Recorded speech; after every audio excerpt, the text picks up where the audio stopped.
تو لوگ یہ بھی سوال کرتے ہیں کہ مستحق کس بلا کا نام ہے، مستحق کسے کہتے ہیں؟ تو یہ بات یاد رکھنی چاہیے کہ مستحق وہ شخص ہوتا ہے کہ جو صاحب نصاب نہ ہو۔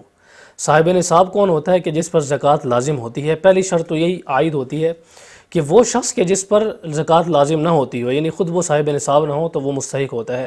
البتہ اس میں ایک اور چیز یہ دیکھی جاتی ہے کہ اس کے پاس ضرورت سے زیادہ سامان نہ ہو۔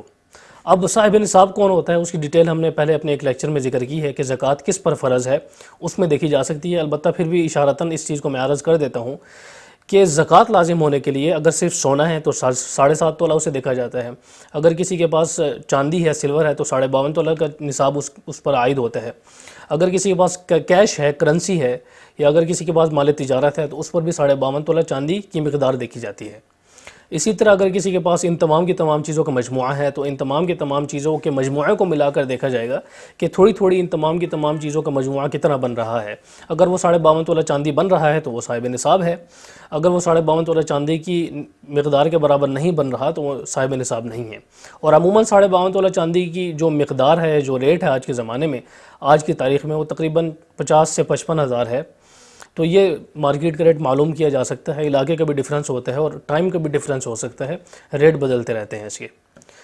تو یہ شخص صاحب نصاب ہوتا ہے۔ اگر کوئی شخص صاحب نصاب نہ ہو تو اس کو آپ زکوٰۃ دے سکتے ہیں۔ البتہ اس میں ایک اور چیز دیکھی جاتی ہے، وہ میں نے عرض کر دی ہے کہ وہ یہ دیکھا جاتا ہے کہ اس کے پاس ضرورت سے زیادہ سامان نہ ہو۔ ضرورت سے زیادہ سامان یا اشیاء وہ چیزیں کہلاتی ہیں جو انسان کی روزمرہ زندگی میں استعمالی نہیں ہوتی۔ ایسی چیزیں جو سالوں سال پڑی رہتی ہیں تو وہ ضرورت سے زیادہ چیزوں میں آتی ہیں۔ بہت سی چیزیں ہو سکتی ہیں، اب یہاں پر ایک ایک چیز اگر گنوانے بیٹھیں گے تو وقت نکل جائے گا، وقت بہت تھوڑا ہے، تو وہ چیزیں دیکھی جا سکتی ہیں۔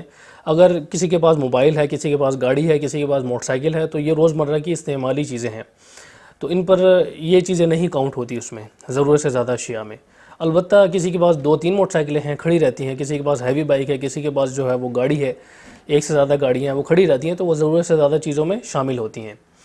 تو ضرورت سے زیادہ چیزیں بھی دیکھی جائیں گی۔ اگر ضرورت سے زیادہ کسی کے پاس سامان اتنا ہے کہ وہ 52.5 تولہ چاندی کی مالیت کے برابر پہنچ رہا ہے، یعنی 50 سے 55 ہزار کے لگ بھگ اس کا ریٹ جا رہا ہے، تو وہ صاحب نصاب ہوگا شخص، اور اس کو زکوٰۃ آپ نہیں دے سکتے۔ زکوٰۃ دینے کے لیے کسی شخص کا صاحب نصاب نہ ہونا ضروری ہے، یعنی وہ شخص صاحب نصاب نہ ہو، اور ساتھ ساتھ ایک اور چیز جو ہے وہ میں نے عرض کر دی ہے کہ اس کے پاس ضرورت سے زیادہ سامان نہ ہو، تو وہ شخص مستحق کہلاتا ہے۔ اسے آپ زکوٰۃ کی رقم دے سکتے ہیں اور وہ جہاں چاہے اپنی رقم جو ہے وہ استعمال کرے۔